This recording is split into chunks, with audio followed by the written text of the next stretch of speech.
राम राम मंडळी, स्वागत आहे तुमचं आजच्या माझ्या डेली ब्लॉग चॅनलमध्ये. तर खूप दिवस झाला आपला ब्लॉग आला नव्हता, तर हा घरच्या साफसफाईचा ब्लॉग मी टाकला आहे बघा.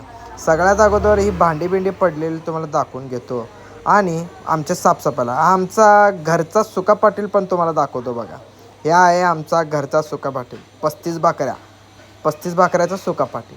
त्यानंतर चहा वगैरे पिऊन घेतला आणि सुका पाटील पण वरती गेले बघा सगळं साफसफाई करण्यासाठी. मग त्यांना कापड बिपड पण दिलं आणि साफसफाईला लागलो. सगळ्यात अगोदर आमचं किचन साफसफाई करायचं ठरवलेलं. भांडे सगळे असं तसे कसे पण टाकलेले आणि सगळा भांडे बाहेर आणून टाकले आणि साफसफाईला लागलो बघा.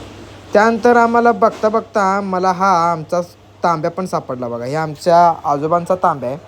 त्यांच्या काळातलं जे तांबा आहे ते कसं आहे बघा, एकदम जाडजूड आहे. आता जे तांबे तशातले नाहीत. ही आमची टाकी पण होती, पहिल्याचं फिल्टर. तर मित्रांनो, हा होता दसऱ्याच्या साफसफाईचा ब्लॉग. तर मित्रांनो, ब्लॉग कसा वाटला नक्की कमेंट सांगा आणि जाता जाता फॉलो पण करा.